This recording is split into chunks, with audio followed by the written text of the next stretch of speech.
اللہم امتنا فی زمرتہ و امتہ وارزقنا شفاعتہ یوم القیامہ۔ مولانا طارق جمیل صاحب عمرے پہ تشریف لائے ہیں، باوجود بیمار ہونے کے۔ بہرحال دعا کریں کہ اللہ تعالیٰ ان کو شفائے کاملہ عطا فرمائے، اور جتنے علماء ہیں جو بیمار ہیں جو زندہ ہیں اللہ ان سب کی حفاظت فرمائے، اور جتنے لوگ فوت ہو گئے علماء میں یا ہمارے جاننے والوں میں اللہ ان کی مغفرت فرمائے، اللہ ان کے درجات کو بلند فرمائے۔ واللہ اعلم۔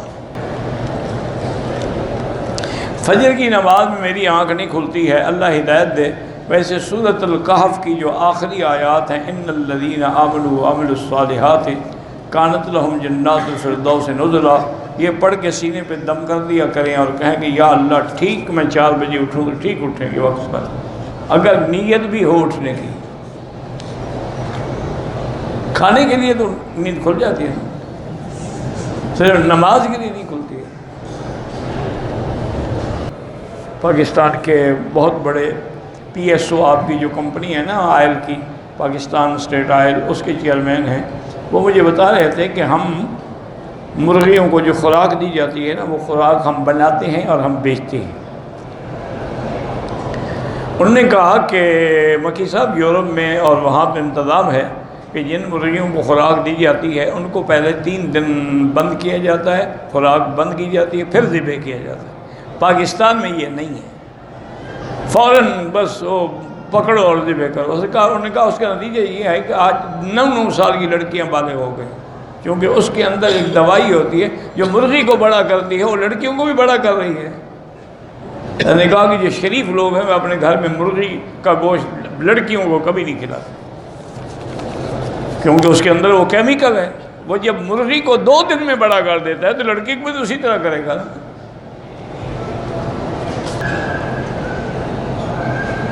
میری بیوی کو گردن اور پیٹھ میں درد ہوتا ہے، بڑے ہم نے ٹیسٹ بھی کرائے ہیں، علاج بھی کرایا ہے، تو اس سے کوئی فائدہ نہیں ہو۔ پہلے سب سے پہلی بات یہ کہ ٹیسٹ کون سے آپ نے کرا، آپ اس کی گردن کا MRI کرائیں۔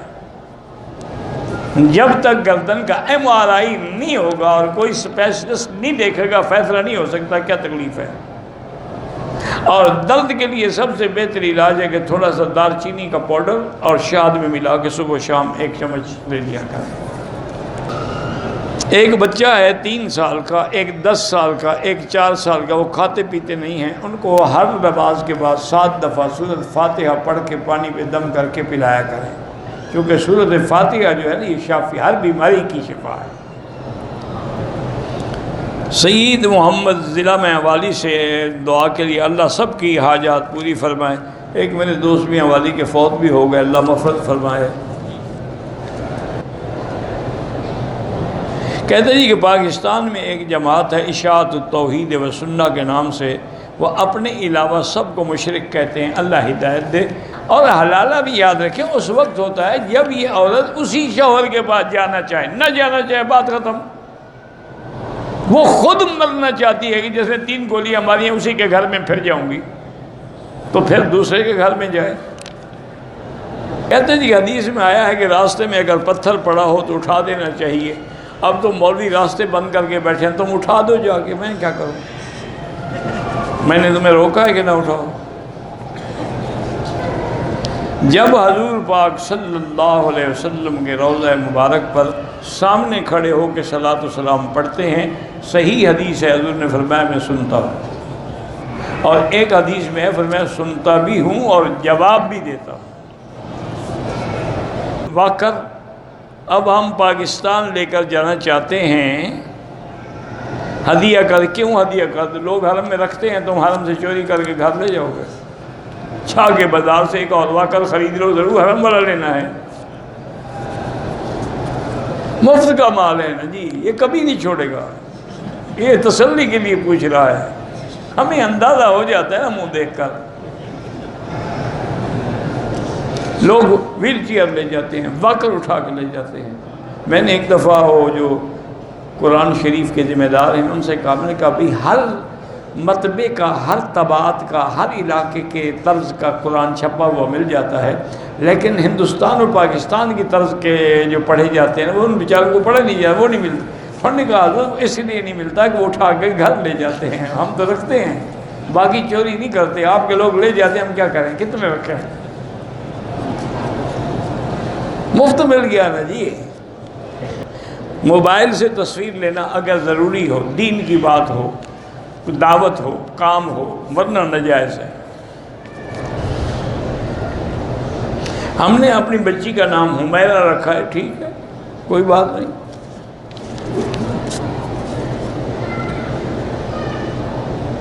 ہمارے ہاں ملنے کے لیے کافر بھی آتے ہیں، غیر مسلم بھی آتے ہیں، ہندو سکھ بھی آتے ہیں، تو ہم ان کو زمزم دے سکتے ہیں، دے سکتے ہیں۔ زمزم تو کھودا بھی کافروں نے تھا، اور زمزم کا کنواں اور زمزم کا سکایا جو ہے وہ کافروں کے ہاتھ میں ہی تو تھا، وہ زمزم نہیں پیتے پلاتے تھے، پلا سکتے ہو، لیکن نیت کر لیا کرو کہ اس کی برکت سے اللہ ان کو اسلام نصیب کرے۔ ختم کا جو رواج ہمارے مسلمان میں، یہ بدعت ہے، ختم صغیر، ختم کبیر، یہ سب بدعت ہے۔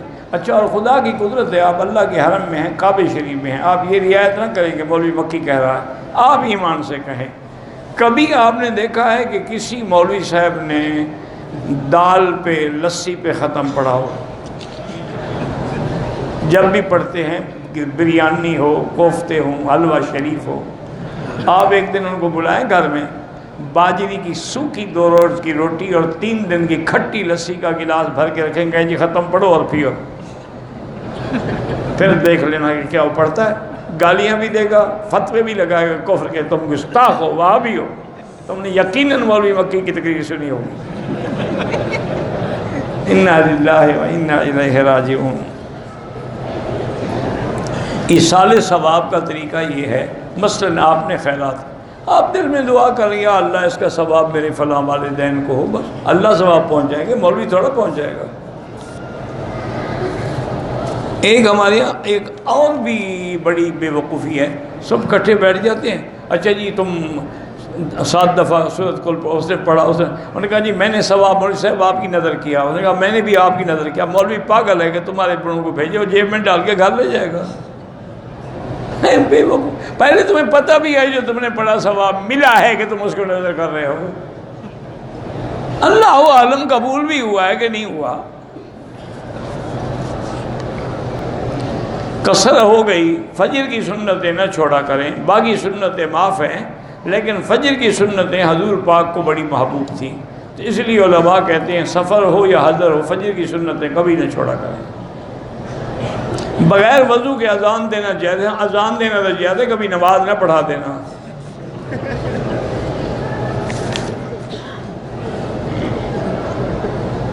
کہتے ہیں اس دور میں بڑی بڑی بیماریاں پیدا ہو رہی ہیں، علامات قیامت بھی ہے اور ہمارے گناہوں کی وجہ بھی ہے، کہ جب ہمارے گناہ بڑھیں گے تو اللہ عذاب مسلط کر دیتے ہیں، کبھی بیماری کا، کبھی مکڑیوں کا، کبھی بارشوں کا، کبھی طوفان کا، کبھی سیلاب کا، کبھی زلزلے کا۔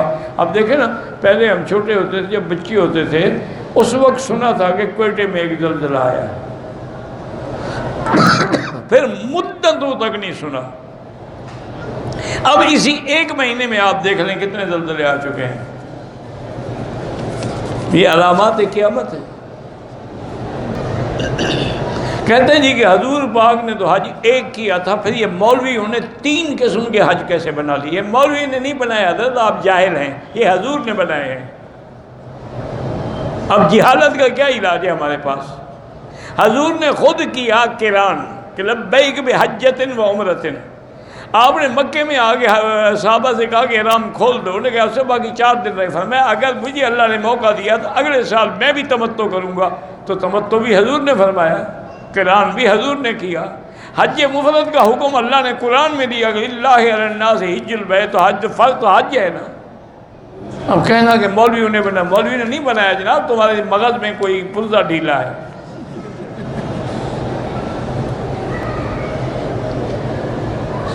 طائف سے عمرہ واجب ہے، اس کی سمجھ نہیں، کیوں سمجھ نہیں آئی؟ طائف میقات ہے، حضور نے 5 میقات مقرر کیے، ان میں ایک طائف والا ہے۔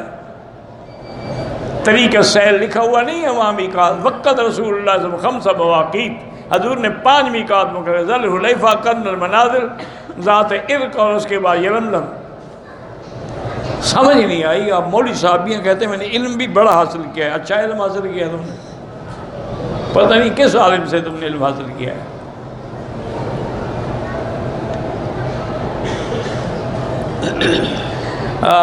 جب طائف جائے گا تو میقات گزر جائے گا، جب میقات گزر جائے گا تو واپسی پہ احرام ضروری ہے، اس لیے ضروری ہے۔ نہ جاؤ تو ضروری نہیں ہے۔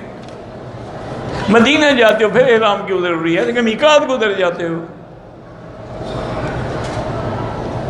حدیبیہ جو ہے وہ میقات تو نہیں ہے، وہ تو ہل ہے۔ تمہیں اتنا بھی پتہ نہیں تو پڑھتے کیا رہے ہو تم؟ علم دین بھی تم نے حاصل کیا، مٹی پڑھا ہے تم نے۔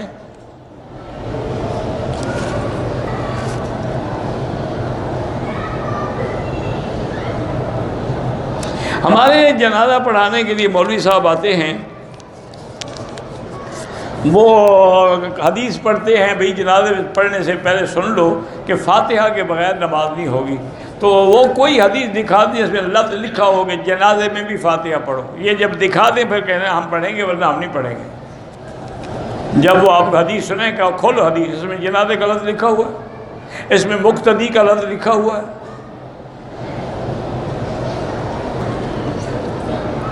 بہرحال ان الذی فرض علیک القرآن، یہ آیت پڑھ کے دعا کیا کریں تو اللہ حج نصیب کریں گے۔ اللہ سب کی دنیا و آخرت کی بھلائی کرے اور برکتیں عطا فرمائے، ہر گھر سے اللہ اپنے عذاب رفع فرمائے۔ ہر چکر استلام جب شروع کریں گے تو بسم اللہ اللہ اکبر وللہ الحمد، بعد میں اللہ اکبر وللہ الحمد۔ طواف میں 8 استلام ہوں گے۔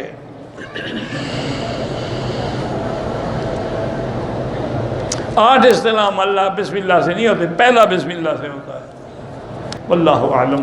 اللہم صلی علی سیدنا محمد وعلی آل سیدنا محمد کما صلیت علی ابراہیم وعلی آل ابراہیم فی العالمین انک حمید مجید۔ اللہم صلی علی محمد کلما ذکرہ الذاکرون وصلی علی محمد کلما غفل عن ذکر الغافلون۔ لا الہ الا اللہ العظیم الحلیم، لا الہ الا اللہ الحلیم العظیم، لا الہ الا اللہ رب العرش العظیم۔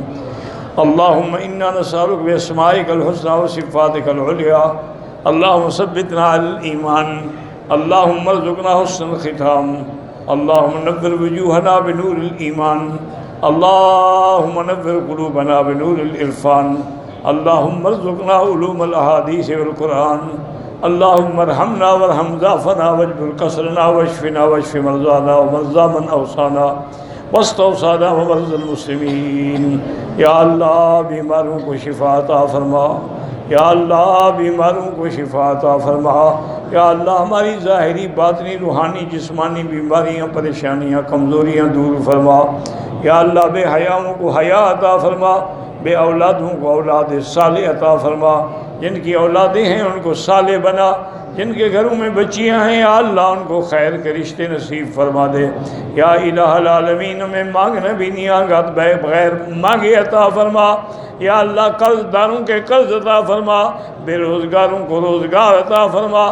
پوری دنیا میں مساجد ہیں، مدارس ہیں، تبلیغ کے ادارے دین کے ادارے ہیں، سب کی حفاظت فرما۔